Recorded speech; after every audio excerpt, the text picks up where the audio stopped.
দাম্পত্য জীবনে ধৈর্য থাকতে হবে। স্বামী অনেক উল্টাপাল্টা করবে, সবর করতে হবে, মনে করতে হবে এর চাইতে অমানুষও পৃথিবীতে আছে।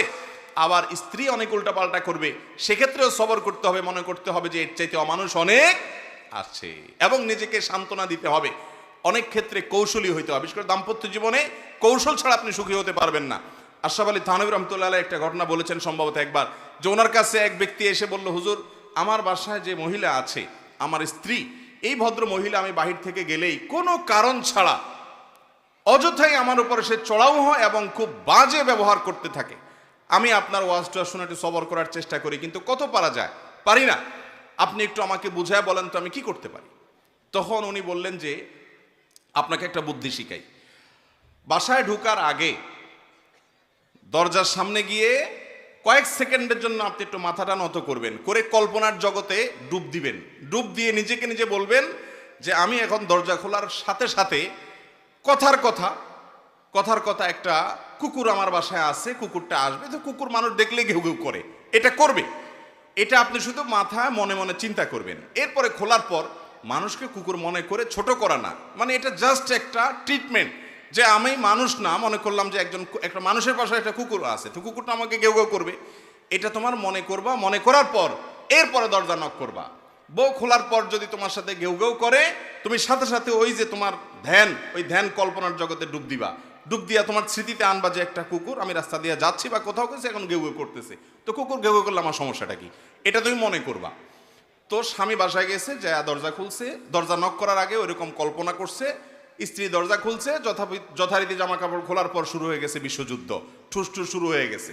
যখন এগুলো শুরু হয়ে গেছে, ভদ্রলোক সাথে সাথে চোখ বন্ধ করে ওই ধ্যান করা শুরু করে দিছে, যে হুজুর বলে দিছে যে আমার তো এরকম একটা পরিস্থিতি আমি কল্পনা করতে হবে। করলো, তো করার পরে লোকটা হেসে দিছে।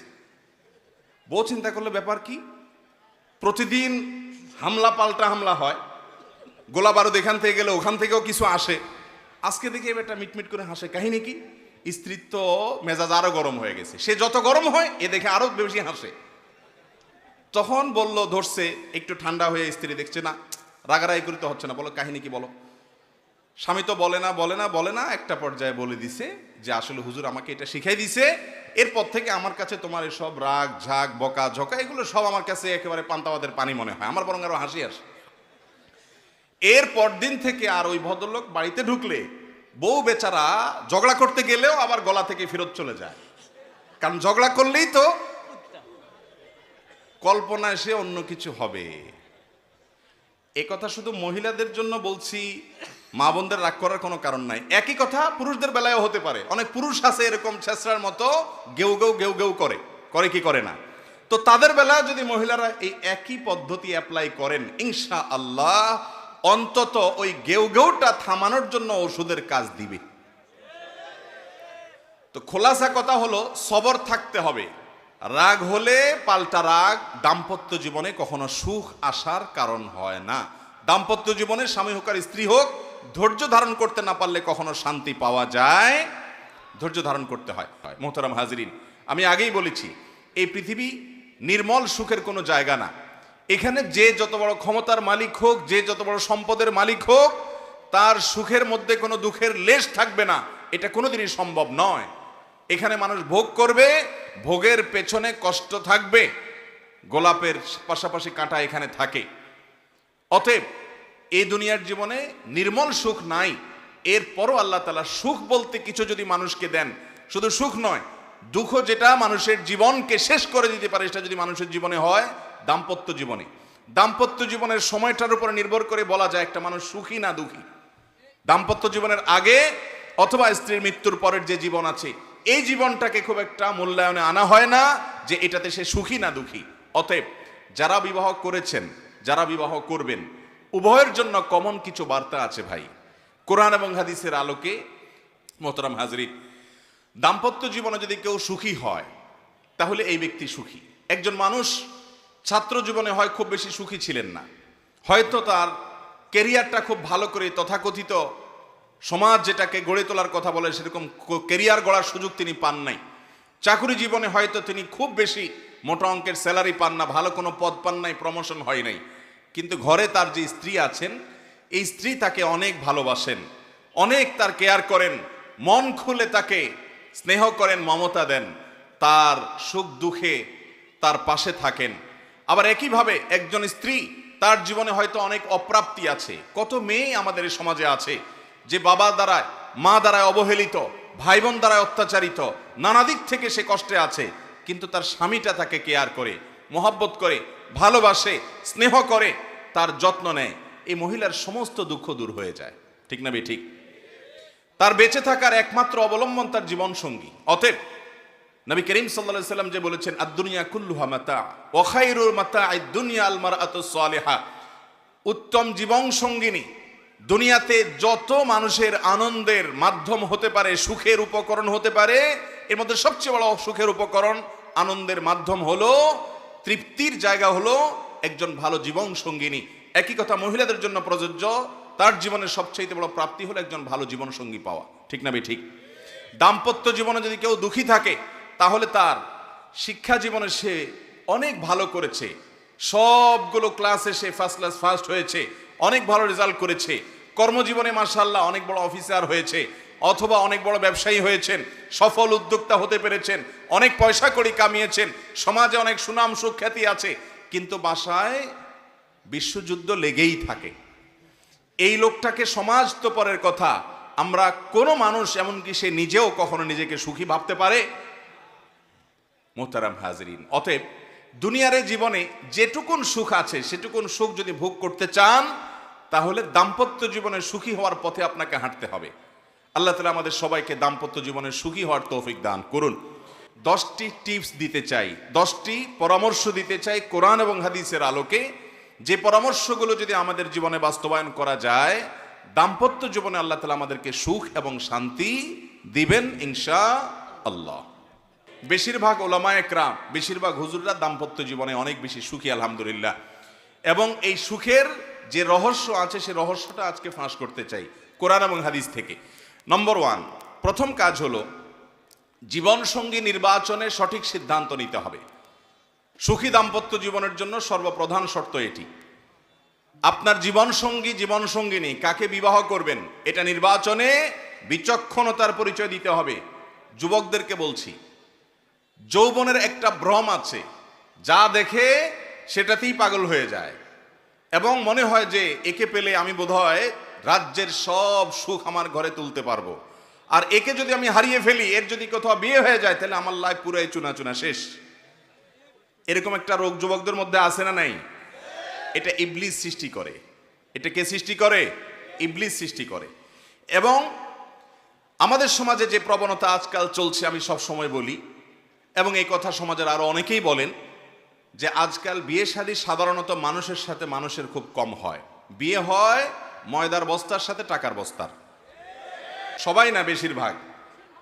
আর জাত বংশ কিছু থাকুক আর না থাকুক, আল্লাহর নাম, রাসূলের হাদিসের কথা মুখ দিয়ে আসুক বা না আসুক, পড়ালেখা বা অন্য কোনো কিছু থাকুক আর না থাকুক, আটা আগা গোড়া একটা আটার বস্তা, সাজগোজ করে আটার বস্তা বানিয়ে ফেলেছে। সেটার জন্য ছেলেরা অস্থির এবং পাগল। ঠিক না ঠিক? মানুষ খোঁজা হয় কম, মেয়ের বাবাও মানুষ কম খোঁজে, ছেলের বাবাও মানুষ কম খোঁজে। আবার একই কথা মেয়েকে বলে, অনেক মেয়েরা আছেন দিনদার ছেলের সাথে বিয়ে বসতে চান, কিন্তু মা বাবা ওই যে টাকার বস্তা একটা ধরে নিয়ে এসে এরপরে বলে যে টাকার বস্তাটাকে তুমি আস্তে আস্তে নামাজি বানায় নিবা, সমস্যা কোথায়? তার মানে দুনিয়াটা আগে ঠিকঠাক থাকুক, এরপর আখিরাতটা টুকটাক যা আসে আসুক। ঠিক না ঠিক? অথচ হওয়া দরকার ছিল যে তার মধ্যে টাকা পয়সা এগুলো এখন নাই, হয়ে যাবে এক সময়। অতএব ভাইরা আমার, মুরব্বীদেরকে বলছি, বাবারা আমার, সন্তানকে বিয়ে করানোর সময় তার জীবন সঙ্গী, জীবন সঙ্গিনীর ক্ষেত্রে আল্লাহর ভয় আছে কিনা, এ আল্লাহকে চিনে কিনা, সে মানুষটা ভালো কিনা, তার ব্যক্তিত্ব আছে কিনা, এই জিনিসটা সবকিছুর উপরে প্রাধান্য দিবেন। তাহলে গাছ সেই ফল দিবে, বীজটা যেটা রোপণ করবেন। আপনি আনবেন হলো একটা আস্ত টাকার বস্তা বা ময়দার বস্তা, আর আশা করবেন সুখ শান্তি। না, ময়দা আর টাকা মানুষকে শান্তি দিতে পারে না। অতএব প্রথম কাজ হলো এটা, জীবন সঙ্গী নির্বাচনে ভুল করা যাবে। অন্য যা কিছু থাকুক না থাকুক, দিনদারি থাকতে হবে, তারপরে অন্য সবকিছু। নাম্বার 2, দ্বিতীয় কাজ হলো দাম্পত্য জীবন এমন একটা জায়গা, আমি প্রায় সময় বলি, দাম্পত্য জীবনের শুরুটা হলো, উর্দুতে একটা কবিতা আছে, ইবতেদায়ে ইশক और इंतहाए इश्क बराबर नहीं होता है। বুঝেন? প্রেমের শুরু আর শেষ একরকম হয় না।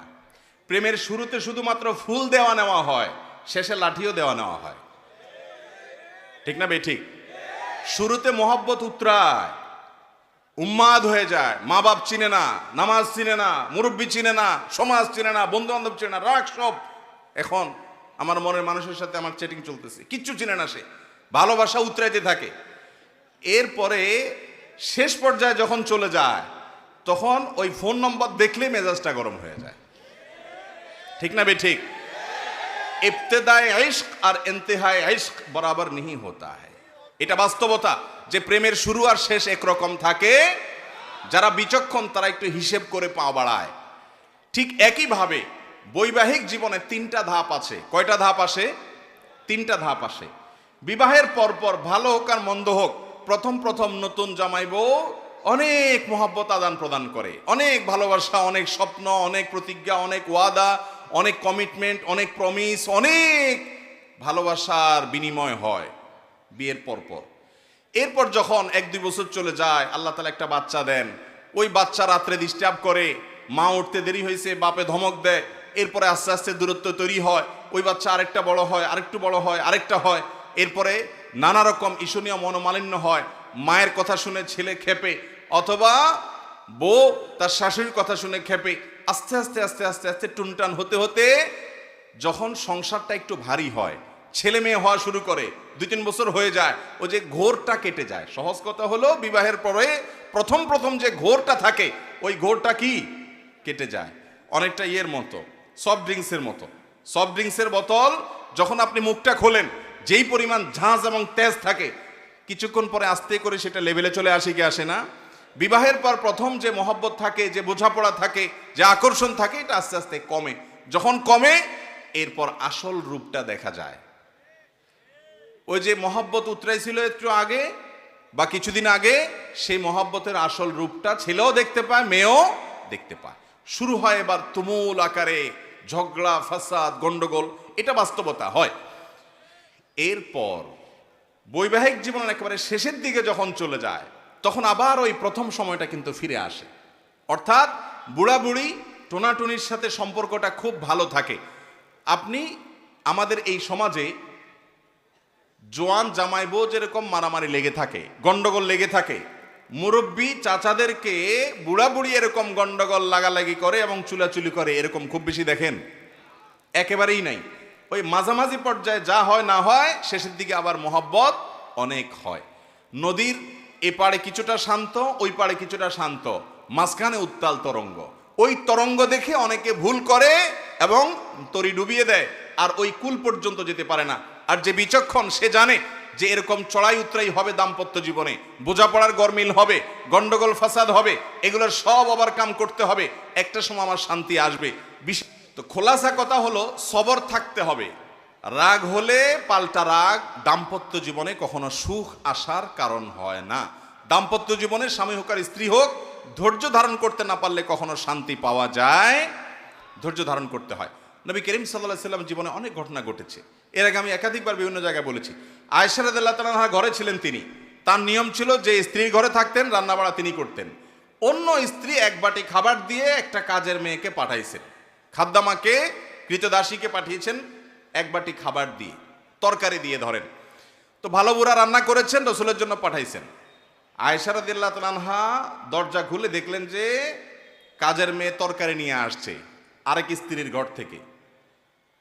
তো এই টাইমে যে কোনো মানুষই, যে কোনো মহিলারই মাথা গরম হওয়ার কথা। আমার বাসায় আজকে উনি থাকবে, আমি যা খাওয়াবো, তুমি আবার ওখান থেকে এক বাটি দিয়ে ভালো হওয়ার চেষ্টা করতেছ। উনি বাটিটা ধরে ছুঁড়ে ফেলে দিলেন, ছুঁড়ে ফেলে দিলেন। বাটির সব তরকারি তো গেছে গেছে, বাটিও 2 টুকরা হয়ে গেছে, কাঁচের বাটি ছিল। এই দৃশ্য নবী করিম সাল্লাল্লাহু আলাইহি সাল্লাম দেখার পর উনি বাইরে হয়ে আসলেন, যা উঠান থেকে নিজের হাতে সে ভাঙা বাটিটা নিয়ে আসলেন। আনার পর একই শেপের, একই ধরনের আরেকটা বাটি এই ঘরেও ছিল, আসলে তার ঘরে।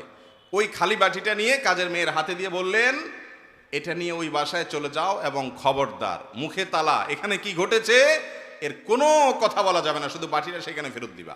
ওখানে বাটিটা ফেরত দিছে, যিনি পাঠিয়েছেন তিনি মনে করেছেন যে কি, যে তরকারি রেখে কত সুন্দর করে ধুয়ে সাফ করে আবার বাটিটি দিয়েছে, তিনি অনেক খুশি।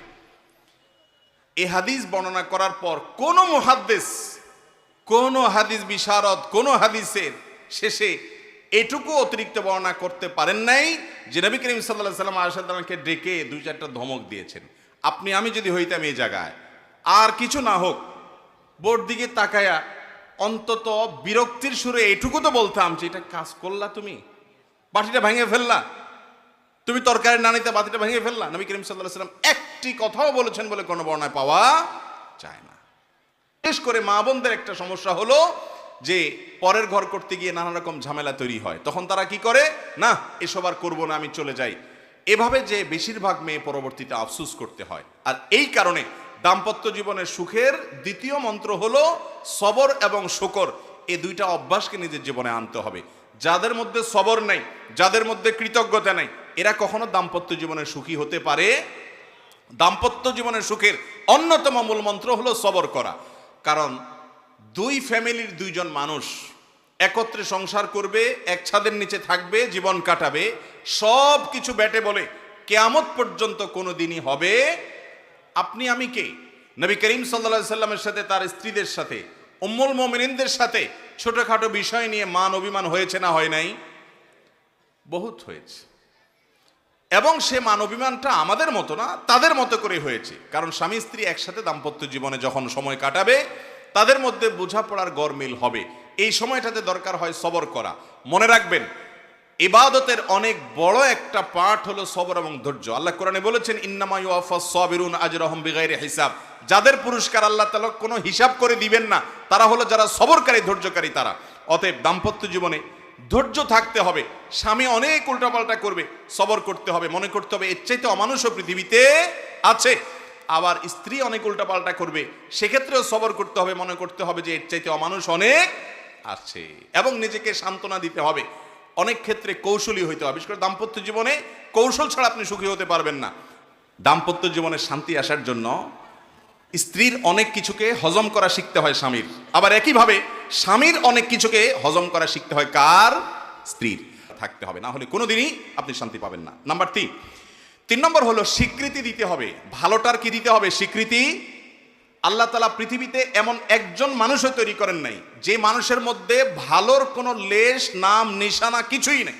যত খারাপ মানুষই হোক, তার মধ্যে ভালো কোনো না কোনো গুণ অবশ্যই আছে এবং থাকবে। নবী করিম সাল্লাল্লাহু আলাইহি ওয়াসাল্লাম এই পলিসি বাতলাইছেন। তিনি বলেছেন, তুমি তোমার জীবন সঙ্গিনীর কোনো কর্মে যদি অসন্তুষ্ট হও, তার অনেক কাজ আছে যেগুলো তুমি সন্তুষ্ট হতে পারো, তুমি সেগুলোর কল্পনা করবে, ধ্যান করবে, চিন্তা করবে, দেখবে যে তোমার দুঃখ কষ্ট হয়ে এগুলো দূর হয়ে যাবে এবং তার ব্যাপারে তোমার প্রশান্তি আসবে। আপনার স্ত্রী, সে মানুষটা খারাপ, কিন্তু দেখবেন হয়তো তার রান্নাটা ভালো, অথবা তার চরিত্রটা ভালো, অথবা তার চেহারাটা ভালো, অথবা তার অন্য কোনো দিকটা ভালো। অবশ্যই কোনো না কোনো ভালো দিক তার মধ্যে আছে। একইভাবে একজন মহিলা তার স্বামীকে যত খারাপ মনে করুন, ওনার যদি অর্থনৈতিক দিক থেকে দুর্বলতা থাকে, অলস কিসিমের মানুষ হয়, তার চরিত্রটা হয়তো ভালো। অনেক স্বামীর চরিত্র ভালো নাই, পয়সা কড়ি ভালো আছে। আবার চরিত্রটা যদি খারাপ হয়, হয়তো তার হক আদায়টা করে, এক্ষেত্রে ত্রুটি করে না, অথবা অন্য কোনো না কোনো দিক থেকে গুণ আছে। একেবারে কোনো গুণ নাই এমন কোনো মানুষ আল্লাহ সৃষ্টি করেন নাই। দাম্পত্য জীবনে, বৈবাহিক জীবনে যদি শান্তি পেতে চান, তাহলে স্বামী হলে স্ত্রী, স্ত্রী হলে স্বামীর ভালো গুণগুলো আবিষ্কার করার চেষ্টা করতে হবে। দাম্পত্য জীবনে বেশিরভাগ ঘরে সংসারে অশান্তি হয় তখন যখন স্বামী তার স্ত্রীর কোনো কিছুর মূল্য দিতে রাজি না, স্ত্রী তার স্বামীর কোনো কিছুর স্বীকৃতি দিতে রাজি না। অনেক মহিলা আছে স্বামীকে সারাদিন দৌড়ের উপর রাখে, তোমার মতো মানুষ দুনিয়াতে আছে? তোমার মতো পাগল ছাগল দুনিয়াতে আছে? আমার কপালে যে কি হলো, এরকম কপাল পড়া দুনিয়াতে কয়টা মহিলা আছে? সামনে এগুলো বলে। কিন্তু স্বামী যখন চলে যায়, অন্যদের সামনে, বিশেষ করে বাপের বাড়ির লোকদের সামনে যখন কথা বলে, তখন গল্প দেয় এমন ভাবে যেন তার স্বামীর মতো এরকম যোগ্য পুরুষ, এত ভালো মানুষ দুনিয়াতে আর দ্বিতীয়টা আছে না। নাই এরকম একই কথা অনেক পুরুষের আছে, যে সামনে দেখা যায় দুনিয়ার বউকে তাচ্ছিল্য করে, তুচ্ছ করে, ছোট করে, কিন্তু বাইরে যায় ঠিকই নিজের ভাবটা জাহির করার জন্য গল্প দেয়। আছে না নাই? এটা হলো একজন ফাসিক মানুষের চরিত্র। ইমানদারের চরিত্র হলো দাম্পত্য জীবনে একে অন্যের সামনে তার স্বীকৃতি দিবে, ভালো গুণটা বলবে, তাতে ইনশাল্লাহ তার মধ্যে সংশোধন আসবে। বিশেষ করে স্ত্রীদের ব্যাপারে পুরুষদের প্রশংসা করার মতো কার্যকর কোনো ঔষধ আর দ্বিতীয়টা নেই। নিয়মিত যদি বউয়ের হাতে ভালো বুড়া রান্না খেতে চান, নিয়ম করে, রুটিন করে, সিস্টেম করে, একদম ডায়েরি মেনটেন করে প্রশংসা করেন, আপনি নিশ্চিত থাকেন ইনশাআল্লাহ আপনার দিনকাল অন্তত এই ক্ষেত্রে ভালো যাবে। ঠিক না ঠিক? যে সমস্ত স্বামী বউদের রান্নার দোষ ধরে, বাহিরে খেয়ে এসে বাসায় গল্প দেয়, এদের কপাল খারাপ। এরা ভবিষ্যতে ওই বউয়ের হাতে ভালো বুড়ো খাওয়ার সম্ভাবনা খুব ক্ষীণ। আর ভালো হোক মন্দ হোক, যতক্ষণ পর্যন্ত আপনি পরিতৃপ্তির কথা জাহির করবেন, অবশ্যই কোনো ভালো দিক আছে, একটু প্রশংসা করবেন, দেখবেন ইনশাআল্লাহ দিনটা ভালো যাবে। বিশেষ করে স্বীকৃতি, এটা মানুষ চায়। দাম্পত্য জীবনে বেশিরভাগ মানুষ স্বীকৃতি দিতে চায় না। স্বামী হলে স্ত্রীর, স্ত্রী হলে স্বীকৃতির, স্ত্রী হলে স্বামীর। যতটুকু পাইছেন ততটুকু স্বীকৃতি দিবেন, তাহলে ইনশাআল্লাহ দাম্পত্য জীবনে সুখ শান্তি আসবে। নাম্বার 4 নম্বর হলো, স্বামী স্ত্রী প্রত্যেকের কিছু কনসার্নের ইস্যু আছে, কিছু ইস্যুতে তার খুব কষ্ট হয়, সেই ইস্যুগুলোকে আমলে আনা। যেমন মহিলাদের একটা বিষয় আছে, তাদের বাপের বাইরে কাউকে নিয়ে যদি আপনি একটু দুর্নাম করেন যে তোমার ভাইটা অমানুষ, অকর্মা, তোমার বাপটা এরকম, তোমার বোনটা এরকম, তাহলে শেষ। হয়তো উপর দিয়ে কিচ্ছু বলবে না, শুনে আপনার সাথে তাল মিলাবে, হওয়া তুমি ঠিকই বলছো, কিন্তু পরবর্তীতে ঠেলা আপনি সুদে আসলে বুঝবেন। ঠিক না ঠিক? আপনি যদি শ্বশুর ভাইয়ের লোকদের শুধু তারিফ করেন, তাদের ভালো গুণগুলা শুধু বলেন, সারাদিন বলেন যে মাশাআল্লাহ মাশাআল্লাহ তোমার বোনটা এরকম মাশাআল্লাহ, সে বদনামি করবে, আপনি বলবেন না না না তুমি কি বলতেছো, তার দোষের চাইতে গুণ অনেক বেশি মাশাআল্লাহ। উল্টা বরং এক কাঠি সামনে আগাবেন, দেখবেন যে স্ত্রী আপনার কথায় উঠবে বসবে, যা বলবেন সব করতে রাজি হবে, কিন্তু তার বাপের ভাই মানুষের বদনামি করতে পারবেন। অনেক পুরুষরা এই জায়গাটা ভুল করে। ঠিক একইভাবে আবেগের মূল্য দেওয়া। ডক্টর খন্দকার আব্দুল্লাহ জাহাঙ্গীর রহমানুল্লাহ একটা কথা বলতেন, উনি বলতেন যে মহিলাদেরকে আল্লাহ রাব্বুল আলামিন প্রচুর পরিমাণ আবেগ দিয়ে সৃষ্টি করেছেন। তাদের মধ্যে যত আবেগ আছে আমাদের পুরুষদের মধ্যে এত আবেগ নাই। আবেগ বেশি কেন? কারণ সারাদিন কাজ করেছে, অনেক রাত হয়েছে ঘুমাইতে ঘুমাইতে, এরপর রাতে একটু চোখটা শুধু লেগে আসছে আর বাচ্চাটা পেশাব করে দিস, সব ভেসে গেছে, অথবা চিৎকার করে কেঁদে উঠছে। মা হিসাবে তার ঘুম ভেঙে উঠে যেতে হয়। যেই মা ঘুম পাগলে মা, ঘুম ছাড়া কিচ্ছু বুঝে না, এই রকম মাও ওই শিশুর কান্নার আওয়াজে ঠিকই ঘুম ভেঙে যায়। বাপ বিরক্ত হয়ে কই মাছের মাথা চাবানোর মতো এরকম করতে করতে উঠে হয়তো আরেক রুমে চলে যায়, মা ঠিকই বাচ্চা নিয়ে পড়ে থাকে। কিসের ভিত্তিতে পারে? তার মধ্যে আবেগ আছে। তার মধ্যে কি আছে? আবেগ আছে, ভালোবাসা আছে, আপনার চাইতে বেশি আছে। যার বুকে আবেগ বেশি থাকে ওই ব্যক্তির রাগটাও এরকম তাড়াতাড়ি হয়। অতএব স্ত্রীর রাগগুলোকে হজম করার মানসিকতা থাকতে হবে, কারণ সে বুক ভর্তি ভালোবাসা দিয়ে আপনার সন্তানদের মানুষ করছে, আবেগ অনেক বেশি আছে, এজন্য রাগটাও একটু বেশি। হজম করার চেষ্টা করতে হবে। নাম্বার 5, এই যুগে সংসারে অশান্তির অন্যতম কারণ হলো সোশ্যাল মিডিয়ার অ্যাক্টিভিটিস। সোশ্যাল মিডিয়ার অ্যাক্টিভিটিস, ফেসবুক ইউটিউবে বুধ হয়ে বইয়ের দিকে তাকানোর সময় নেই, মনোযোগ দেওয়ার সময় নেই। আপনি ফেসবুকে ইটিস পিটিস করতেছেন অন্যদের সাথে, লাইক কমেন্ট গুনতে গুনতে দিন যাচ্ছে, বইয়ের সাথে কথা বলার সময় নাই। একই কথা মহিলার জন্য প্রযোজ্য। মহিলা দেখা যাচ্ছে যে ওই সিরিয়াল দেখতে দেখতে শেষ, স্বামী আসছে, দরজা খুলে দিছে, বসো, আর সে দেখে আছে ওইদিকে। এই যে মহিলারা টেলিভিশন এবং মহিলাদের মধ্যে সোশ্যাল মিডিয়ার এডিকশন আজকাল বেড়েছে, পুরুষদের মধ্যেও। এটার নিয়ন্ত্রণ যদি কেউ করতে না পারে তার দাম্পত্য জীবনের শান্তি কখনো আসবে। অতএব ভাইরা আমার, বাসা বাড়িতে কোনো গ্যাঞ্জাম নিয়ে ঢুকবেন না। অফিস আদালতের যত ঝামেলা আছে দরজার বাইরে ফেলে রেখে বাসায় ঢুকবেন। আর মহিলারাও বাসার কোনো গ্যাঞ্জাম স্বামী বাহির থেকে আসলে পেশ করবেন না, নিজেকে ফ্রেশ হিসাবে পেশ করবেন। নেক্সট সুরাতে ধোকা হয়, সেটা হলো অনেকে দাওয়াতের কাজ করে, ইসলাম প্রচারের কাজ করে, সারাদিন 2 হাতে উনি ইসলাম প্রচার করতেছে, বইয়ের দিকে একটু তাকাচ্ছে না, একটু কথা বলছে না, তার সুবিধা অসুবিধাগুলো জানছে না। এগুলো আজকাল সংসারগুলোতে অশান্তি হওয়ার অন্যতম বড় কারণ হলো এই সোশ্যাল মিডিয়ার এডিকশন। এটাকে নিয়ন্ত্রণ করতে না জানলে সাংসারিক জীবনে কখনো শান্তি আসবে। এরপরে 6 নম্বর হলো, অন্যের মুখে দাম্পত্য জীবনের সুখে থাকার মিথ্যা গল্প শুনবেন না, বিশ্বাস করবেন না। বেশিরভাগ ফ্যামিলিতে দেখা যায় যাদের সাংসারিক জীবনে অশান্তি আছে, মহিলাকে অন্য মহিলা ফুসলায়, বলে যে আপা তোমার স্বামী এরকম, আমার স্বামী তো এরকম এরকম, গল্প দেয়। এমন ভাবে গল্প দেয় মনে হচ্ছে উনি সুখের সাগরে ভাসতেছে। আপনার তখন মনে হয়, ওই মহিলার তখন মনে হয় যে হায় হায় রে, আমার কপালটা এত খারাপ। আবার একইভাবে ওই পুরুষকেও কিছু মানুষরূপী শয়তান আইসা ওয়াসওয়াসা দেয়, আইসা বলে যে ইস, আপনার জীবনে কত সুন্দর মেয়ে আসতো, কি আসলো এটা আপনার কপালে, খ্যাত কিচ্ছু বোঝে না, কোনো স্মার্টনেস নাই, না রান্না বাড়া বোঝে না, কিচ্ছু বোঝে। আপনি কত স্মার্ট মানুষ, মাশাআল্লাহ। আবার এই বাসুর বা অন্য কোনো পুরুষ এসে খোঁচা বলে, আপা ভাবি আরে তোমার জীবনটা শেষ হয়ে গেল, একটা অমানুষের সাথে জীবনটা পার হয়ে গেল, তোমার দেখলে খুব মায়া হয়, আমার খুব খারাপ লাগে। আবার একই কথা ওই পুরুষকে তার অফিসের হয়তো মহিলা কলিগ বলে যে ভাবিকে আপনার সাথে মানায় না, আসলে খুব স্যাড। আছে না নাই? এগুলা দেখতে মানুষ হলে এগুলো মূলত ইবলিস। এগুলো মূলত কি? যারা বোকা তারা এই ইবলিসীয় মানুষরূপী ইবলিসদের কুমন্ত্রণা শুনে মনে করে, হারে আসলেই তো আমি তাহলে অনেক কষ্টে আছি, সে মনে অনেক সুখে আছে। যেই বেটা এই গল্প দিয়েছে, ওর সংসারে যে পরিমাণ অশান্তি হয়, যে পরিমাণ বিশ্বযুদ্ধ লেগে থাকে, ও অনেক বড় শেয়ানা। আপনার কাছে এমন ভাবে সাজে যেন তাদের দাম্পত্য জীবনে খুব বেশি সুখী। আপনি আপনার বউয়ের সাথে ডেইলি যতবার চুলাচুলি করেন তার 3 গুণ কমপক্ষে ওর বাসায় হয়, কিন্তু সে আপনার সামনে ভাব ধরে এমন।